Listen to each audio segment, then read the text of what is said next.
Над 30% од граѓаните во нашава земја денеска живеат во тешка сиромаштија. Најбогатите 20% од граѓаните во Македонија располагаат со доход колку и сите останати 80% од граѓаните. Додека граѓаните едва и преживуваат, во изминативе неколку години во Македонија се создаде исклучително богата партиска олигархија блиска до владеачката ВМРО-ДПМН.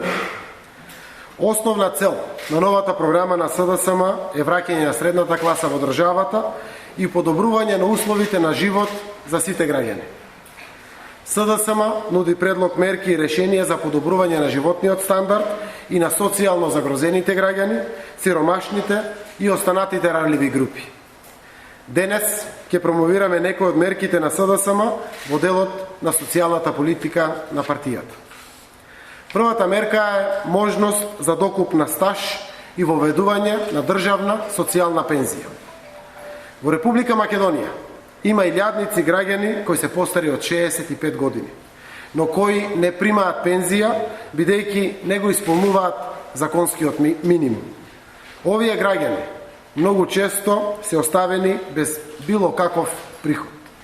За нив СДСМ ги превзема следните мерки. На оние граѓани на кои им недостасуваат до 5 години работен стаж за да стекнат право на пензија, ќе им овозможиме да извршат докуп на таквиот стаж. За граѓаните кои што нема или не може да извршат докуп на стаж и не се корисници на каква било парична помош од државата, владата на СДСМ ќе воведе државна социјална пензија. На почетокот таа ќе биде во висина од 40% од просечната старосна пензија. Со тоа, овие граѓани ќе имаат двојна корист. Ќе добијат финансиска поддршка и ќе се здобијат со статусот пензионери, со што ќе може да учествуваат во активностите на пензионерските здруженија и да ги имаат придобивките од тоа како и сите други пензионери. Втората мерка, СДСМ ќе овозможи заминување во пензија со 35 години стаж за жените и 40 години стаж за мажите. Во однос на критериумите за пензионирање, владата на СДСМ ќе овозможи враќање на старото решение за заминување во пензија со работен стаж од 35 години за жените и 40 години за мажите. Така ќе се создадат два услови за стекнување на право за пензионирање: врз основа на старост или постојното решение и врз основа на работен стаж како ново дополнително решение. Третата мерка е новост во однос на определување на висината на пензијата. Во соработка со Сдруженијата на пензионерите ќе го промениме начинот на осогласување на висините на пензиите. Сега, врз висините на пензиите подеднакво влијаат промената на трошоците на живот и промената на платите. Во иднина, висината на пензиите ќе зависи повеќе од промената на трошоците на животот, а помалку од промената на платите. Тоа е добро за пензионерите, бидејќи во поголема мерка ќе се сочува нивната куповна моќ. Во соработка со Сдруженијата на пензионерите, владата на СДСМ ќе воведе пензионерска потрошувачка кошничка, која ќе служи како основа за следење на трошоците на животот за сите пензионери. Тоа е исто така поволно за пензионерите, бидејќи пензиите ќе се усогласуваат со промената на цените на оние стоки и услуги што самите пензионери ќе ги оценат како најважни за нивната потрошувачка.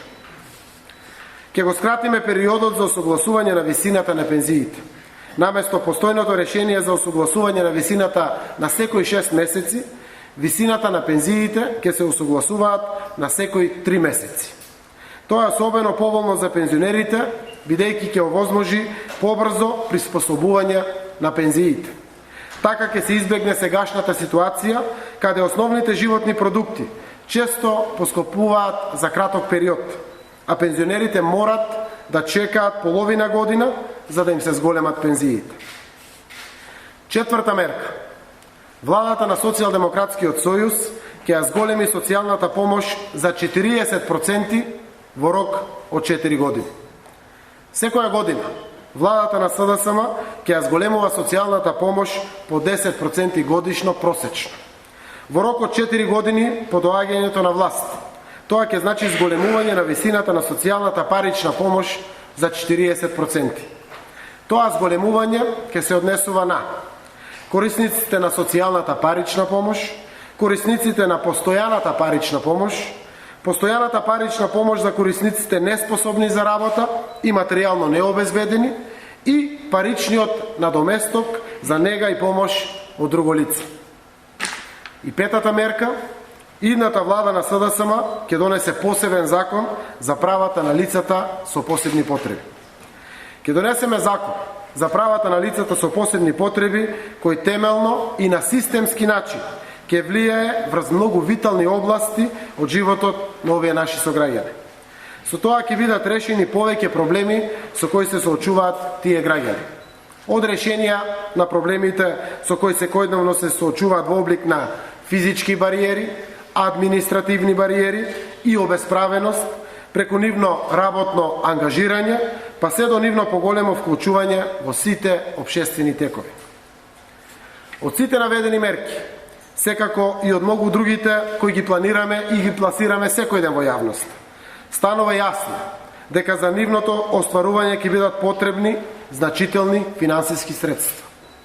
Меѓутоа, ние сме убедени дека прво, во држава во која владата има искрени намери да води подеднаква грижа за сите граѓани, во рамките на буџетот има многу можности за подигање на достоинството и квалитетот на живот на овие категории граѓани. И второ, ние сакаме јасно да покажеме дека идната влада на СДСМ ќе има директен интерес за брзо изнаоѓање на работен ангажман за социјално загрозените граѓани, со што ќе дојде до трајно намалување на социјалните давачки до нивно одржливо ниво. Благодарам, повелете доколку има прашања на темата. Повелете.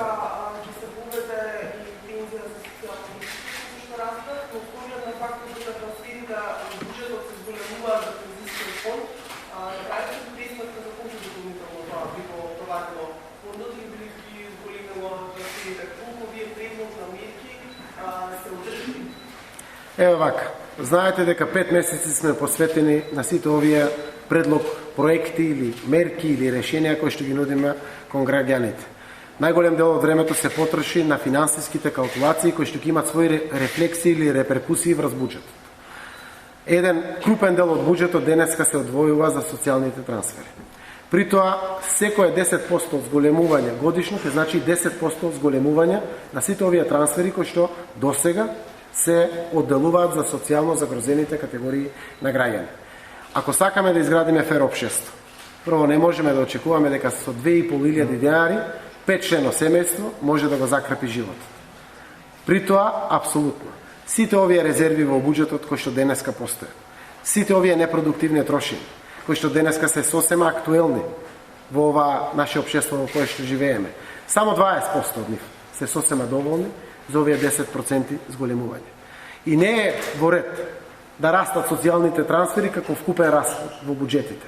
Токму заради тоа велиме, тоа ќе продуцира посветеност кај идната влада, да детално и суштински се посвети кон изнаоѓање на работа на социјално загрозените.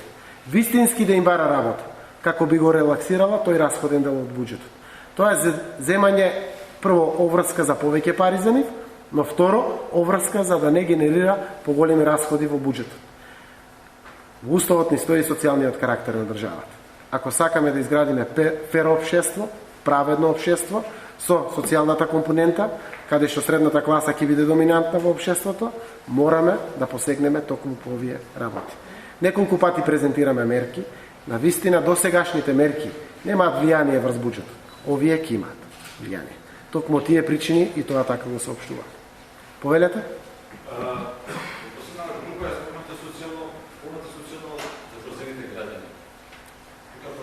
Граѓаните со посебни потреби, мислите?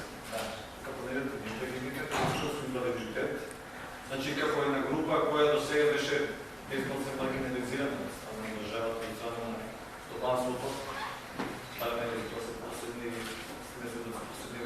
протести. Значи, како овие ќе бидат вметнати тука и какви они права пред вас? Еве вака, затоа ги спомнавме од физичките до административните бариери, нивниот работен ангажман, сочувување на нивното достоинство генерално, нивниот општествен активитет, се теми за кои што денеска дебатира македонското општество. Од темите каде што ги злоупотребуваат работодавачите, сите оние приходи кои што ги добиваат како фирми, која згрижуваат лица со посебни потреби, без разлика дали се со телесен инвалидитет, глуви, слепи или било какви посебни потреби, психолошки потреби во развојот и слично, каде што јавно се дебатира, а не се превземат конкретни чекови. Секаде се затекнуваме себе си како ќе видиме со граѓанин кој што не може да помине тротоар, каде што не може да влезе во центарот за социјални грижи заради скалите, каде што не може да заврши одредена административна потреба како граѓанин. Тие работи, ако сме правично и фер општество, мора да ги надминеме. Тоа се и наши обврски веќе преземени по закони, согласно европските тенденции, усвоени декларации и резолуции.